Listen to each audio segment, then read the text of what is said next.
Shalom adik-adik, semangat pagi. Nah, aku mau kenal Tuhan, aku mau cinta Tuhan melalui firman-Nya. Nah, adik-adik, bersyukur hari ini kembali Lau Semela menemani adik-adik dalam perenungan harian di pagi hari ini. Dan adik-adik yang dikasihi oleh Tuhan kita Yesus Kristus, 2 hari sudah kita bahas mengenai Simson. Yang pertama ketika dia lahir, bagaimana dia lahir, dan yang kedua tentang pelanggaran Simson mengambil perempuan atau istri dari bangsa yang lainnya. Dan hari ini kita mau lihat lagi ada kesalahan yang Simson lakukan. Tapi sebelum kita merenungkan firman Tuhan, mari kita berdoa. Tuhan Yesus, kami bersyukur hari yang baru boleh Tuhan berikan kepada kami. Kami bersyukur kami boleh sehat. Kami bersyukur Tuhan untuk setiap kebaikan Tuhan bagi kami. Dan Tuhan Yesus, kami berdoa kami akan merenungkan firman Tuhan supaya Tuhan Yesus memberikan kami pengertian sehingga kami bisa mengerti dan kami dapat melakukannya dalam kehidupan kami. Terima kasih Tuhan Yesus, kami menyerahkan waktu perenungan firman Tuhan ini ke dalam tangan Tuhan. Dalam nama Tuhan Yesus kami berdoa, amin. Ya adik-adik, Lau Semela akan bacakan satu ayat firman Tuhan dari Hakim-Hakim yang ke-14 ayat yang ke-9. Sekali lagi, Hakim-Hakim 14 ayat yang ke-9. Firman Tuhan berkata, dikeruknya madu itu ke dalam tangannya dan sambil memakannya ia berjalan terus. Kemudian pergilah ia kepada ayahnya dan ibunya dan memberikannya juga kepada mereka.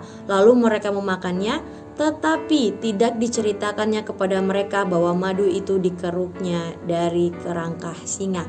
Nah adik-adik, ketika minggu lalu Lau Seika sudah menceritakan bagaimana dia memilih seorang dari suku yang berbeda. Nah dia ini jadi pergi, dia bilang ke orang tuanya kalau dia menyukai perempuan Filistin. Nah jadi mereka kunjungan ke rumah perempuan ini. Di dalam perjalanan ada singa yang mencoba untuk menerkam mereka. Tetapi dengan pertolongan Tuhan, Simson ini mendapat kekuatan dan dia bisa mengalahkan singa itu. Nah sekembalinya mereka, Simson ini melihat bahwa ada kerangka singa, jadi tulang belulang dari singa yang sudah dia bunuh itu. Ketika dia kembali lagi ke tempat itu, nah dia melihat bahwa di situ ada sarang lebah atau ada madu di situ ya, ada madu. Karena dia berpikir itu bakalan enak ketika dimakan.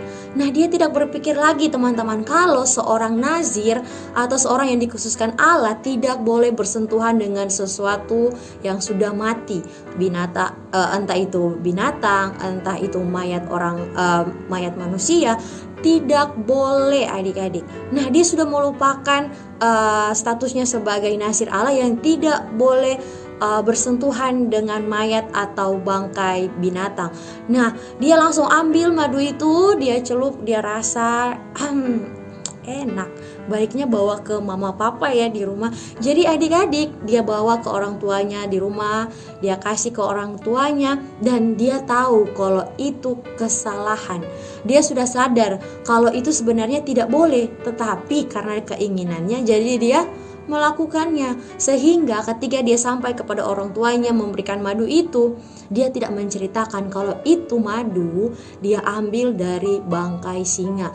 Nah adik-adik yang dikasihi oleh Tuhan kita Yesus Kristus, firman Tuhan cerita kita di hari ini mengajarkan kita jangan dengan sengaja melakukan pelanggaran atau jangan dengan sengaja melanggar perintah Tuhan. Nah adik-adik, ketika kita sudah tahu berbohong itu salah, maka bersikaplah jujur. Walaupun seringkali ketika kita jujur kita dipukul oleh mama papa ataupun kita dijauhi oleh teman-teman, tidak apa-apa, yang penting kita jujur. Ataupun ketika kita sudah tahu menyontek itu salah, tapi karena kita nggak belajar, ya udah deh menyontek aja.